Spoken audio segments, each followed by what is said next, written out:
Товарищи офицеры, Comrades, officers, friends, allow me to extend a heartfelt congratulations to all of you on your graduation. Today, as is the tradition, we pay tribute to the best graduates of the military academies of the universities of Russia.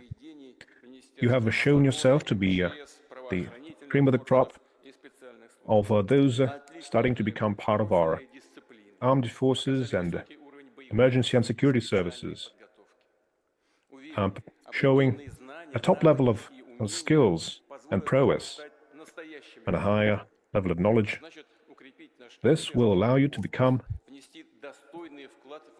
a prime part of the officers' corps and to contribute to the country's security.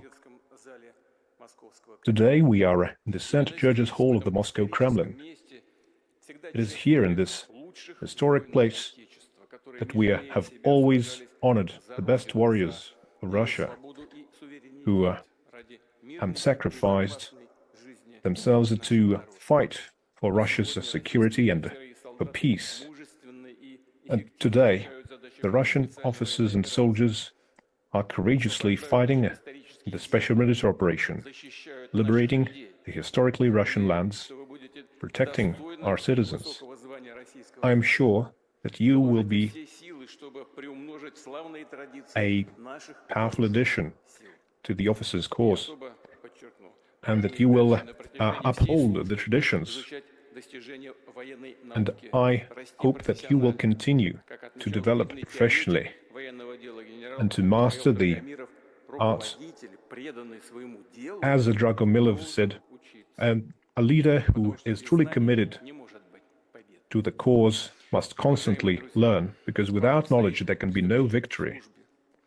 Friends, you're about to embark on your military career to head military units at a very difficult time. The current international situation is far from stable. There is a military conflict in the Middle East, and there is also a conflict potential in a number of other regions of the world, including in Eurasia.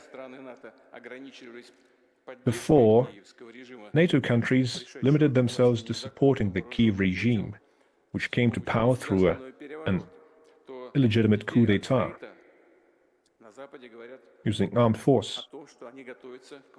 But now, the West is openly saying that they are preparing for war with Russia, increasing their offensive military capabilities and budgets. In justifying this military escalation, NATO and EU leaders continue to resort to false statements about a supposed Russian threat.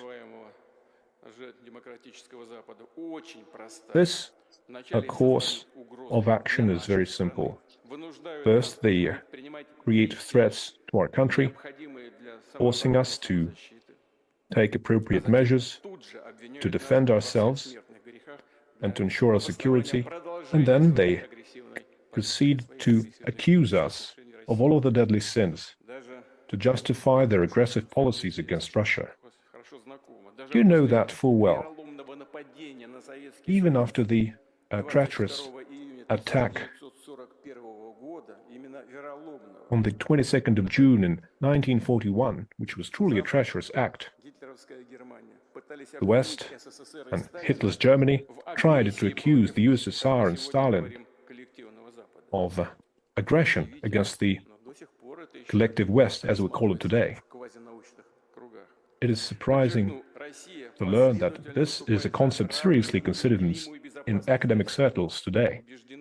Russia stands for equal and indivisible security for everyone. It is clear that this can only become reality if we create a truly multipolar system of international relations and reliably ensure the security of every state. Together we can counter any kind of internal and external threat. In accordance with the State Armaments Program, we are modernizing our nuclear triad, the land forces, increasing the combat capabilities of the aviation and the naval forces. We see that many types of weapons have made leaps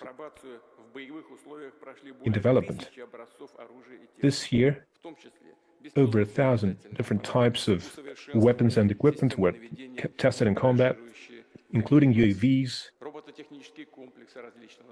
robotics systems of various type and purpose, and many other kinds of equipment. A constant information exchange between the troops on the front line and industrial enterprises providing the equipment is established, constantly gathering a new intelligence on the types of weapons that are most effective and acquiring the information necessary to improve them. This is especially important, and as it is done using the domestic technological frameworks and resources, this is done through the constant efforts of our engineers, designers and inventors, and this is something that ensures the stability of our economy. But nothing can replace the courage and the professionalism of our forces. The main component of the special military operation is, of course, our personnel. And the force that guides, that commands, is, of course, the commanding officers. As Peter the Great said, any officer is to his unit as the soul to the body. It is the officer who must hold the highest standard of duty and honor, and so we must improve the officer's course on a continuous basis to keep these high standards up, both today and in the future. Comrades, we are witnessing the entry of new officers into the various types of forces, including our security and emergency services, and we must ensure that we reinforce the positive trends and fight those that pose a threat, such as terrorism and corruption, and defend the legitimate interests of the citizens of our country.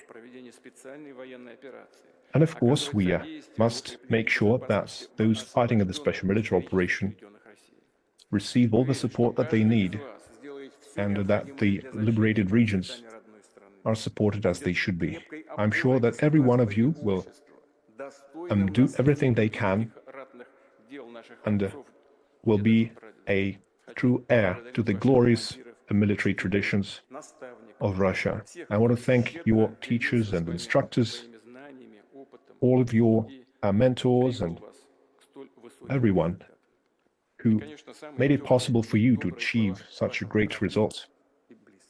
And of course, I would like to convey the best words of gratitude to your families and friends. Once again, I congratulate the classes of 2026 with your graduation. I wish you continued success.